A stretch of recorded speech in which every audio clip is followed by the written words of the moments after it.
e eu estou gravando um conjunto de aulas, né, de videoaulas, para o concurso nacional unificado, cuja prova acontecerá em maio deste ano. Conforme vocês sabem, para cada bloco que o candidato escolhe, existem eixos temáticos e para cada cargo pretendido, os eixos temáticos têm um peso diferente. Então, a minha ideia é fazer um conjunto de videoaulas que possam formar uma playlist sobre cada um dos eixos temáticos. Então, esta aula é uma aula sobre o eixo temático 2, que é políticas públicas, educação, ciência e tecnologia e justiça. Então, pegando ali o primeiro tema, primeiríssimo tema, que é as diferentes conceituações de políticas públicas, aí a gente tem que começar, né, como a gente diz, começar do começo. Bom, estamos falando de conceitos, conceito de política pública. Para entender o conceito de política pública, é importante que nós compreendamos antes o conceito de política. Então, se nós pegarmos etimologicamente, nós vamos perceber que a palavra política ela remete a polis, que era a cidade-estado na Grécia. Então, na Grécia Antiga, a Grécia Antiga era formada por um conjunto de cidades que desfrutavam de autonomia em relação às demais cidades. E por isso elas recebiam, né, por isso que a gente traduz como cidade-estado.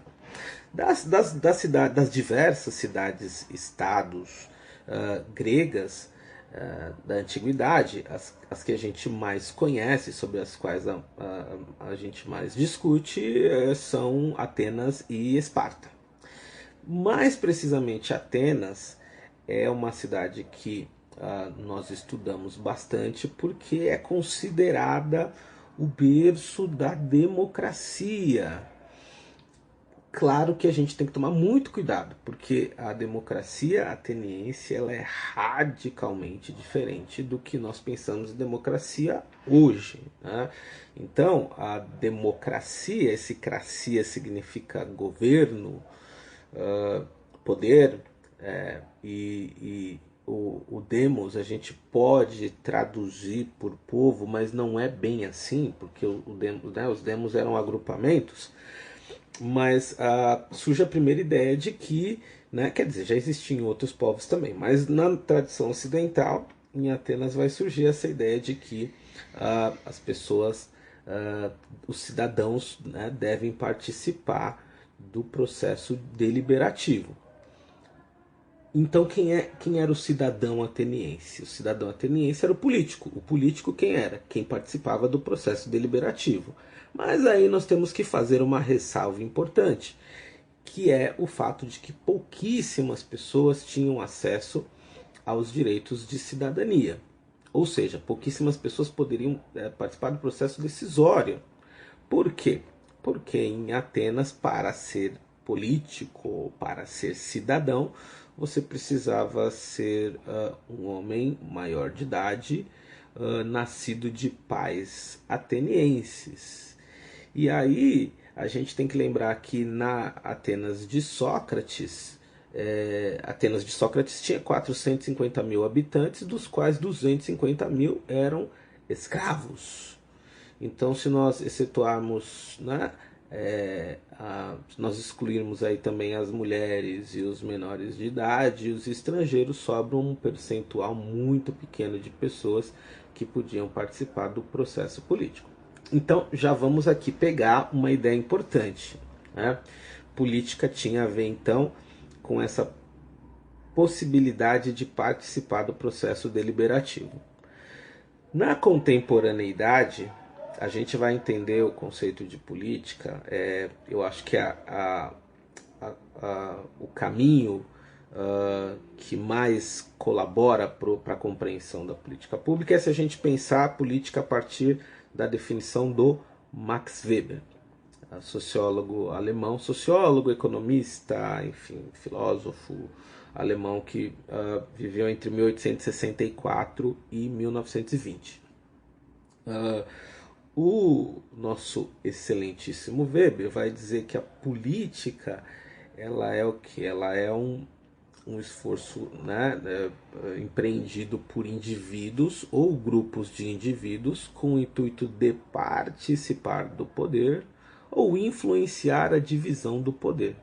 Então, fazer política é tentar influenciar a divisão do poder ou tentar participar do poder. Ok, guardem esta informação. E o que é o poder? Bom, o poder, na perspectiva weberiana, é a capacidade de você impor a sua vontade a outrem, a revelia deste outro, né? Deste outrem, que é diferente do conceito de dominação, sobre o qual nós falaremos mais para frente e que é um conceito muito interessante.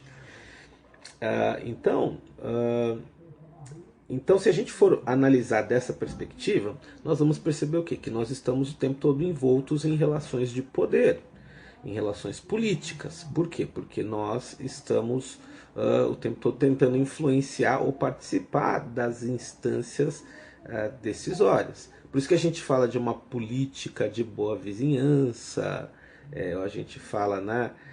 Enfim, existem várias definições aí, várias maneiras de usar essa palavra, né? Então a gente fala de política de benefícios da empresa. Então tudo isso tem a ver com o poder de distribuir benefícios, o poder de influenciar ou de aproximar a vizinhança de si, né? Visando algum tipo de interesse. E aí, a gente também pode pensar a política numa outra chave, que é a ideia de que a política seria então a resolução não violenta de conflitos. Isso também é bem importante que a gente ressalte, porque a vida em sociedade ela implica numa disputa por interesses que muitas vezes são conflitantes e às vezes são inclusive antagônicos. Então, esses interesses eles podem se encaminhar para alguns resultados. Então, por exemplo, né, quando a gente tem aí uma disputa, esse conflito ele pode partir para uma situação de confronto, ou ele pode partir para uma situação de consenso, né? De consenso. Então, o que ocorre? O que ocorre é que quando a política, né, quando os mecanismos políticos funcionam, a gente acaba chegando numa situação de consenso, que é o ideal. Né, que é o ideal. Numa situação de consenso, as partes conflitantes, cada parte abre mão de alguma coisa que que não é fundamental, da qual pode prescindir, até que se chega a um consenso. Então, quando nós estamos aí num contexto em que nós estamos vendo vários conflitos, né, várias guerras acontecendo ao redor do mundo, e aí a gente pode analisar isso do ponto de vista da política internacional como uma falha nos mecanismos políticos. E esta falha nos mecanismos políticos levou a situações de violência, né, situações de guerra. Então, primeiro vamos pensar a política a partir daí. Agora, e a política pública? A política pública. Aí, para a gente compreender a ideia de política pública, nós temos que retomar também essa discussão sobre conflito e sobre interesse.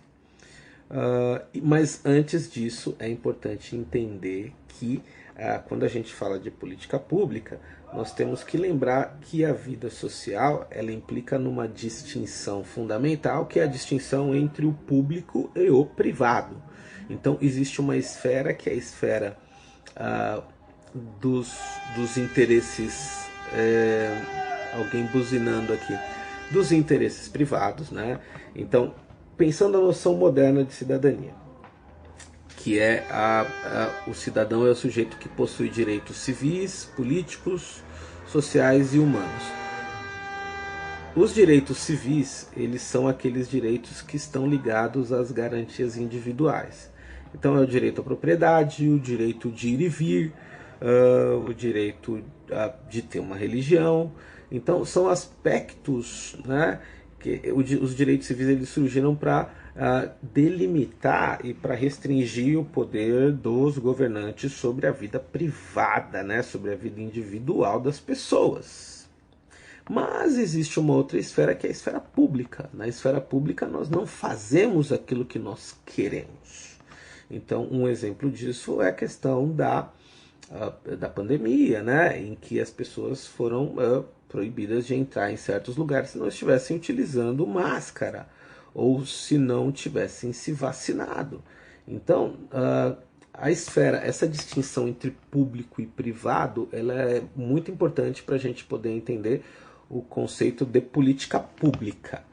Mas nós vamos dar prosseguimento a essa ideia de política pública e vamos também traçar uma tipologia das políticas públicas na nossa próxima videoaula.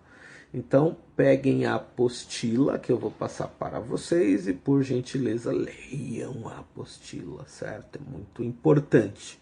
E em breve eu mandarei exercícios também para que nós, né, possamos, eu tinha um professor que falava assim, vamos fazer uma prova sextão. Aí a gente falava assim, prova sextão, professor? Eu falei, prova para saber como é que vocês estão, né? Tá bom?